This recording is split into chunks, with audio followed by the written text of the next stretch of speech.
it's Cassie Holberg with our wonderful Wednesday. I am going to veer away from working on my album that we've been working on, and I'm going to teach you something with Easter baskets and pre-decorating eggs. So let's go over to my desktop so we can get started on that. It is the perfect time to be working on Easter. The weather has changed. It's beautiful outside. The animals are all running around. It's just perfect. So we're going to talk about this page. What I'm going to teach you is this cute little Easter basket and how to make that happen. And then I build it, of course, on my traditional Fast to Fab page, which is what I like to do because it gives us that pretty background already there. And this is from a YouTube video, Facebook Live that I did a couple of weeks ago. So you can go back and learn how to do this border there. But we're going to focus on this cute little Easter basket. So the first thing you need to do is choose a paper that you like for the Easter basket. And you want to make sure that both sides are going to work well. That's why I chose this. It has the nice dark brown for the border and it has this for underneath. And it's a super simple technique. You're just going to take your rectangle custom cutting system and you are going to need the blue and the red blade. It's really important that you cut with the blue first because it cuts further away. If you cut with the red first, then you're going to end up with a bit of a mess on your hands and it won't hold still. You also want, whenever you're choosing your paper, it's nice if it has some lines to help you line it up, or you can use your custom cutting mat to help with that. So you're just going to put these into the little grooves and you're going to go completely around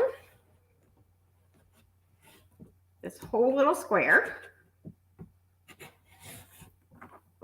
We're going to come up and notice how I can move my hand and I can switch the position as long as I keep this still. And I'm just going to move this out of my way because it's wiggling, but just make sure you don't move this. That's the important part here. Now we're going to make the handle.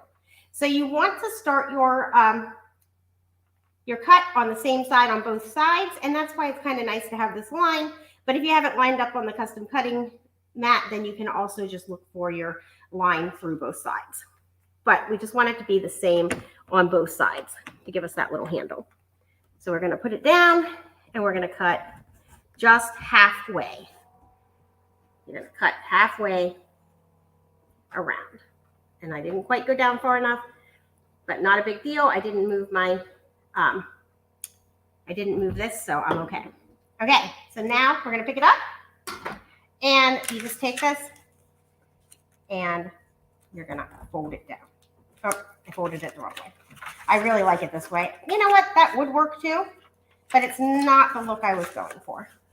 So I'm going to fold it this way to get our basket.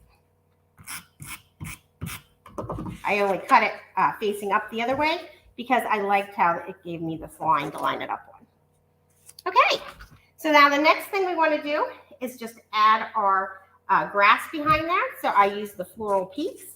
I absolutely love this punch. You can do so many fun things with it. And I'm just going to take my simple folder that has all of my greens in it. And I'm going to punch some grass. And then you just want two different colors of green. If you look at this one, I use the darker green and then this Kelly green. And now this time I'm going to use two lighter greens. You could even use some tone on tone paper. Really, it just doesn't matter as long as you have two different colors for fun. I'm going to go ahead and cut all the way across, but if I had had just scraps, I really only need this to go across 5 1/4 inches. So I could have used a scrap as long as it went 5 1/4 inches across. So we're going to do that one, and we're going to go ahead and do our other one. And what's great is I can use the leftovers to go ahead and make another Easter basket if I want to. This would be a really fun thing to put into your kids' Easter baskets this year too. You could put a little gift card in where I'm going to show you to put the eggs in. You could put a little gift card in there. So that would be fun. Especially for those of us with older children. They might get really excited about a gift card, right? Okay, so now let's just get this out of the way. Notice how I just grab any spare thing laying around to get rid of the scraps for me. Okay, so now I'm going to grab my 12-inch trimmer, and I want one of these to be cut at 2 inches, the one that I want in front, and one of these to be cut at 1 inch, the one I want in back. So I'm going to go ahead and put this one in front, and we want it to be longer because we want to create a little pouch. So we're going to do that one at 2 inches, and then we're going to do this one with the peaks at 1 inch. So easy peasy.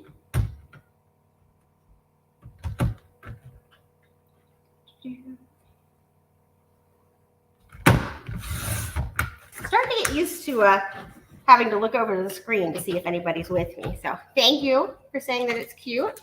I had a lot of fun making it, and I hope that you do too. So now we're going to cut them both at 5 1/4, 5 1/4.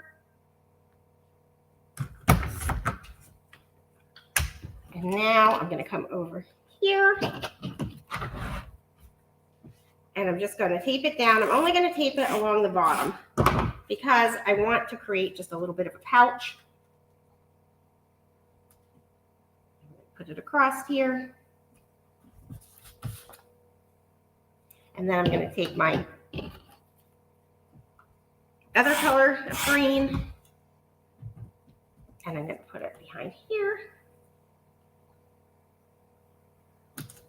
And notice that I didn't want the peaks to line up perfectly. I wanted them to be offset a little bit just to give us that cute little look. And I'm just rubbing off my extra repositionable tape. And now we're going to talk about pre-decorating eggs.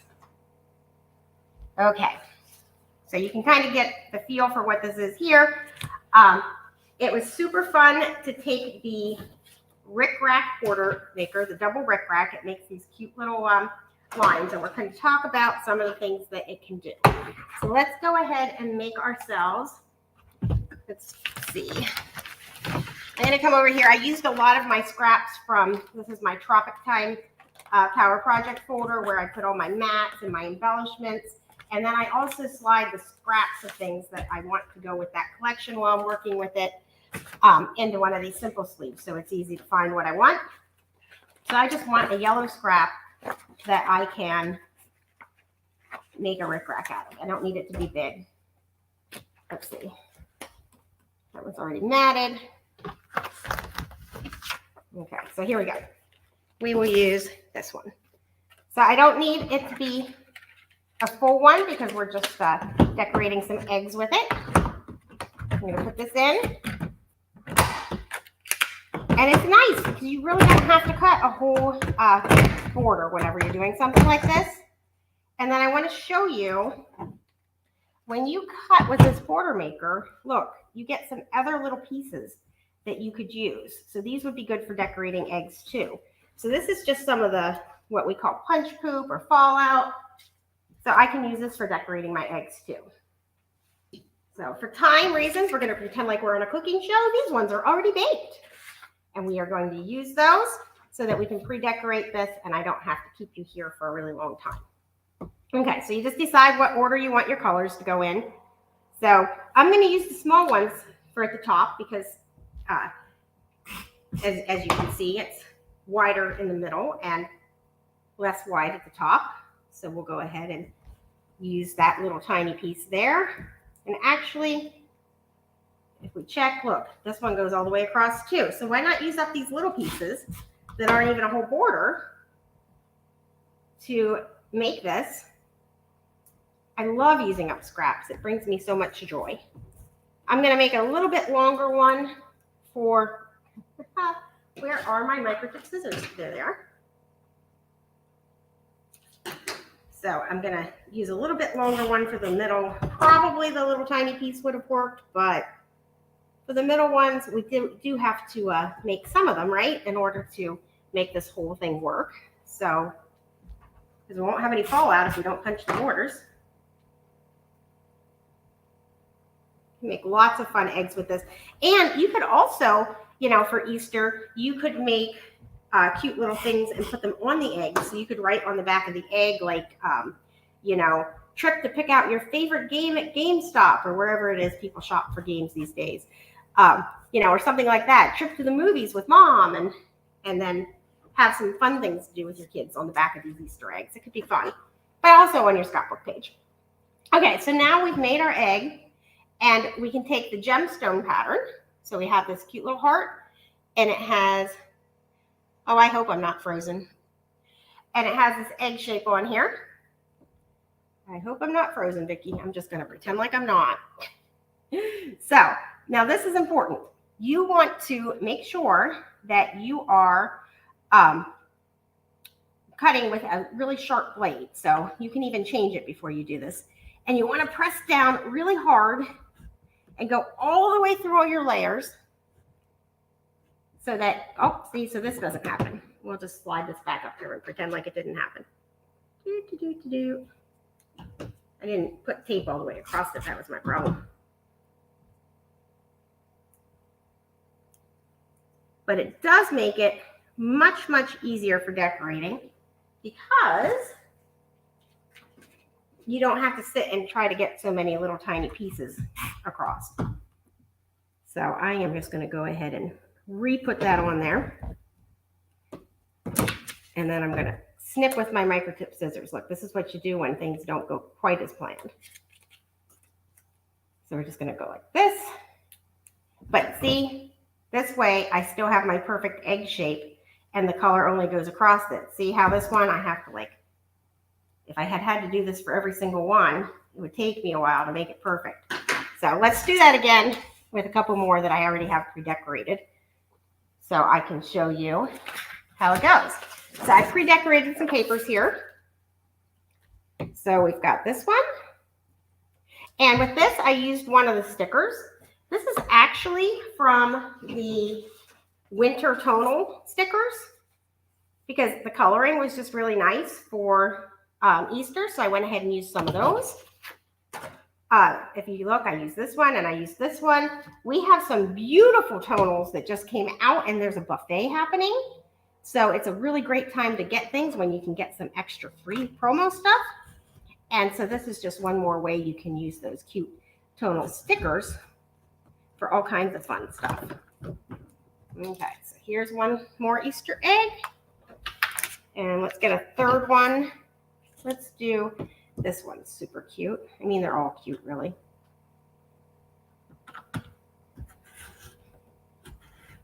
So finish this one.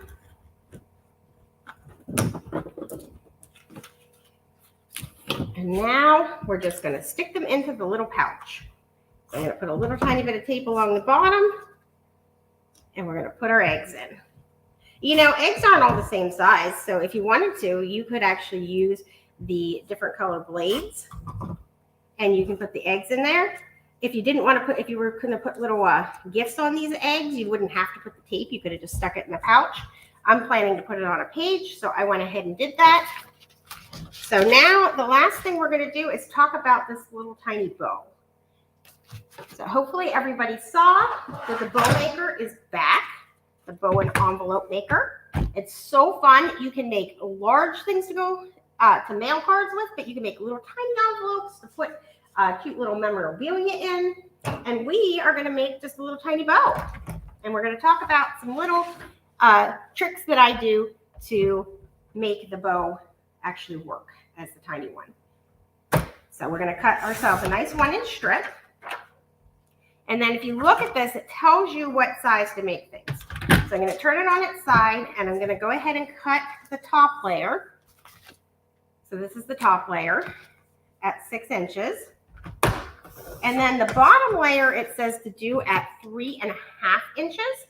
But I don't feel like these little ends peek out enough at 3.5 inches. So I went ahead and I cut it at 4 inches. And then we just need a little tiny strip, and I pay no attention to what it says to do there either. I make myself a little bit longer one. I think that's going to be too thick. I make myself a little bit longer one because I really like it to have some wraparound. Just makes me happier. So I'll show you what that looks like. Okay, so now we're going to take our papers and we're going to make this cute little bow. So this is the top layer. It's going to be yellow. And I'm going to take it and fold it a little bit. And I need my ends to go like this. I'm going to fold it in half and put it over to there on either side and go like this. And then I need my middle. I'm going to take this fold, and if you look, there's a little tiny line here, and I'm going to put this in. And here is what I learned about doing the tiny bow. Don't put it all the way to the top.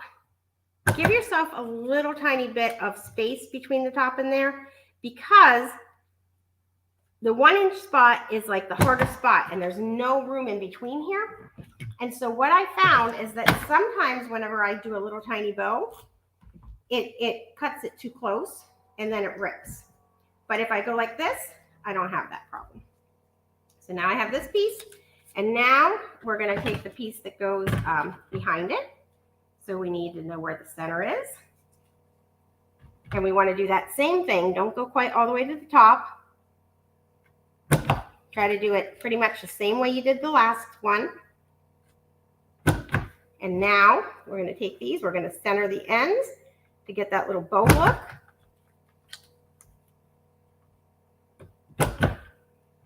And this is just going to go right behind here. And then where is my little tiny piece that I cut? There it is. Okay.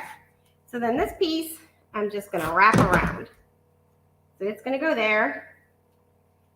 And then I'm going to put a little tape back here. And it's going to go like this. I'm going to rip it off.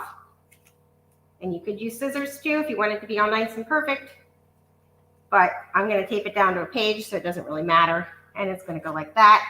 And then we have a perfect little basket. So I hope you had fun. I hope you learned something. And have a fabulous day. Thanks so much for joining me.